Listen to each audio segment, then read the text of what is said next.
इस वर्ष भारत और इटली अपने द्विपक्षीय संबंधों की 75वीं वर्षगांठ मना रहे हैं और इस अवसर पर हमने भारत इटली साझेदारी को स्ट्रेटेजिक पार्टनरशिप का दर्जा देने का निर्णय लिया है।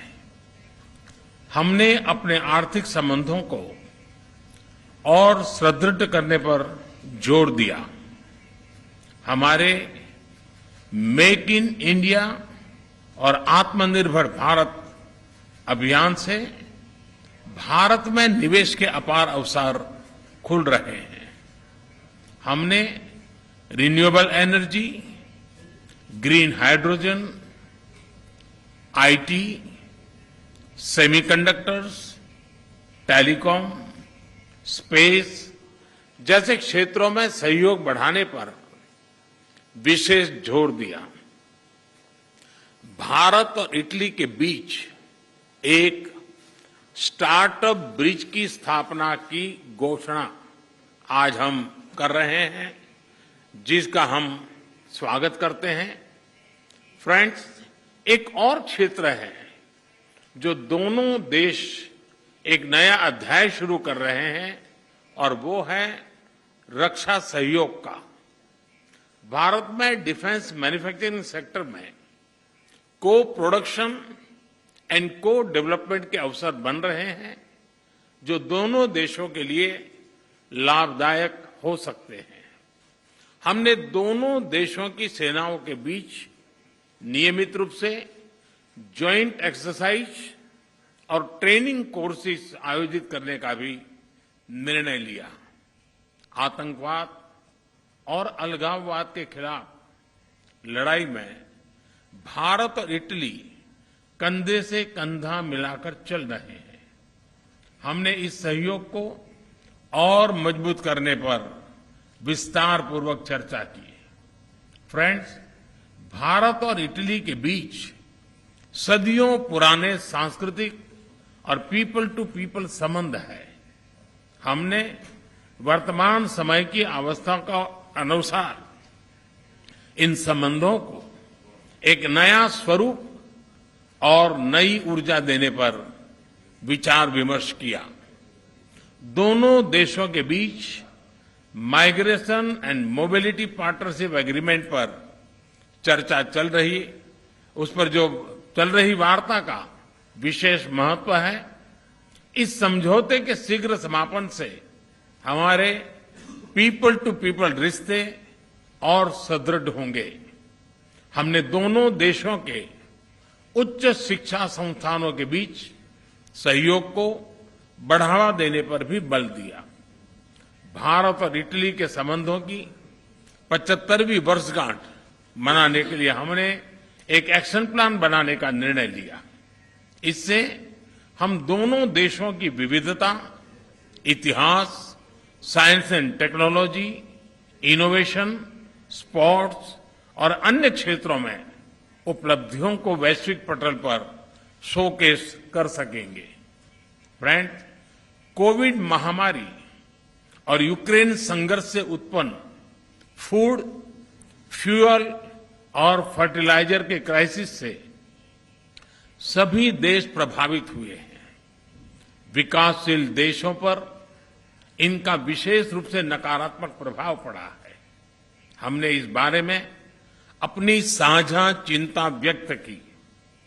इन समस्याओं के समाधान के लिए हमने संयुक्त प्रयासों पर बल दिया। भारत की G20 अध्यक्षता में भी हम इस विषय को प्राथमिकता दे रहे हैं।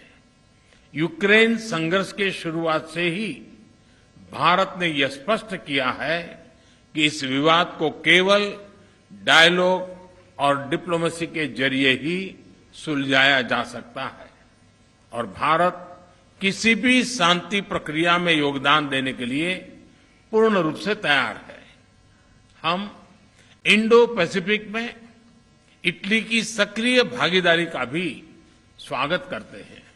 यह बहुत खुशी की बात है कि इटली ने इंडो पैसिफिक ओशन इनिशिएटिव में शामिल होने का निर्णय लिया है। इससे हम इंडो पैसिफिक में अपना सहयोग बढ़ाने के लिए ठोस विषयों की पहचान कर सकेंगे। वैश्विक वास्तविकताओं को बेहतर तरीके से दर्शाने के लिए मल्टीलेटरल इंस्टीट्यूशंस में सुधार आवश्यक है। हमने इस विषय पर भी विचार विमर्श किया। एक्सेलेंसी, आज शाम आप रायसीना डायलॉग में चीफ गेस्ट के तौर पर शामिल होंगी। वहां आपका संबोधन सुनने के लिए हम सभी बहुत उत्सुक हैं। आपकी इस भारत यात्रा और हमारी उपयोगी चर्चा के लिए आपका, आपके डेलीगेशन का बहुत बहुत धन्यवाद। And your delegation. Thank you, sir. Now I call upon Her Excellency, Ms. Giorgia Meloni, President of the Council of Ministers of the Italian Republic, to deliver her remarks. Ma'am, the floor is yours. Dunque, buon pomeriggio a tutti. Ovviamente non posso Good evening to you all. partire dal ringraziare. Let me, first of all, thank Prime Minister Modi and India as a whole for the wonderful welcome that has been given to us. And this is further evidence of our hospitality, which is known the world over. But this is a further evidence of the deep friendship that is uniting our respective countries, and we are celebrating 75th year of such relations. And this has also been proven by the fact that this is my first bilateral visit in this region ever since I took office. And we want to further boost this relation, and this is the reason why we have decided to turn our partnership in a strategic partnership, because we have a very solid relationship. Just let me mention the trade relation. Let me just mention that in terms of trade between Italy and India, we have reached the record figure of almost 15 billion euros, which we have almost, and in 2 years we have more than doubled this trade. But we firmly believe that we can do even more than that. We firmly believe that for instance, reinserting direct flights between India and Italy can facilitate trade and investments.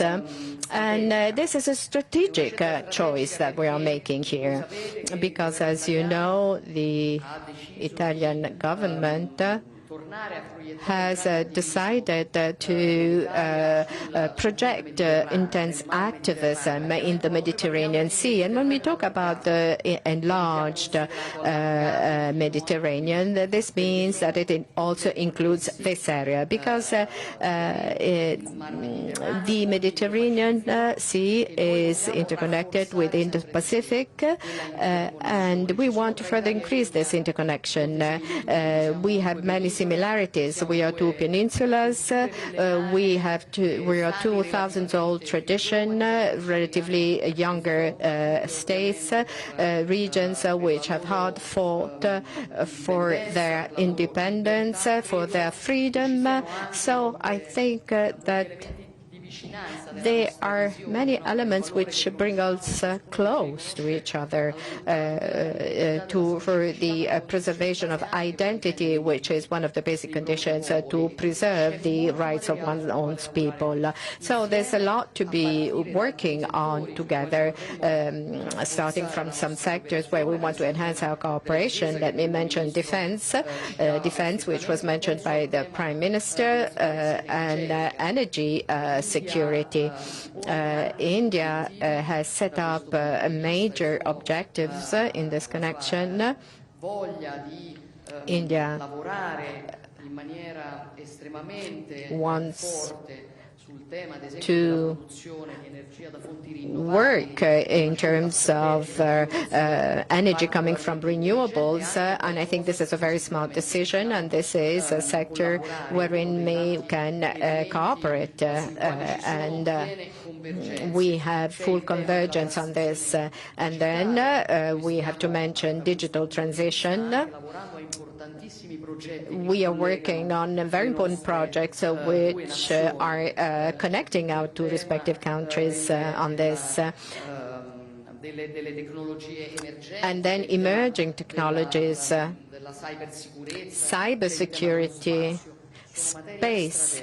These are all strategic issues, sectors in which we want to work together, and I think that much more can be done.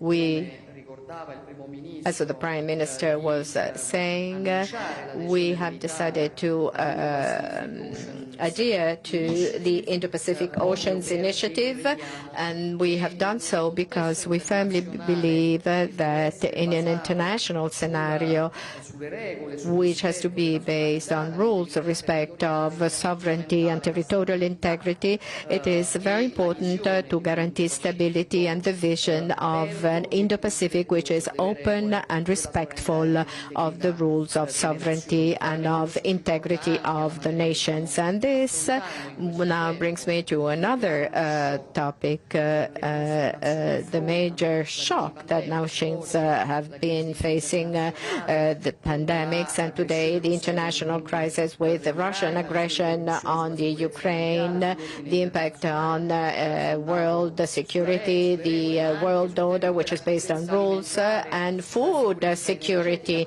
energy security, especially for more vulnerable countries. These are issues which become of the essence where now that India has the presidency of the G20, because I think that India can very well represent, in terms of even of leadership, represent the requirements of the countries of the global south. And we definitely do want to give a helping hand along this process to India. Prime Minister Modi knows very well Italy's position, which is giving full support to the territorial integrity of Ukraine, and we both hope that India, having the presidency of the G20, may play a central role in facilitating a negotiating process for the cessation of hostilities for a just peace. And I think that in the previous Bali G20 summit, it has been important to hold the multilateral community united, and we hope that the Indian presidency can do even more on this and further confirming our friendship. So Prime Minister Modi knows that he can rely on us, on our cooperation, full round support for the upcoming G20 Indian summit, G20 summit. They can rely on Italy, on our government, to further enhance our relations. I firmly believe that there's a lot that we can do together, and I'm not sure if this will lead me to the approval rate that the Prime Minister Modi has reached. I think he's the most loved one of all around the world. But I mean, this has really proven that he has been a major leader, and congratulations for that, Prime Minister.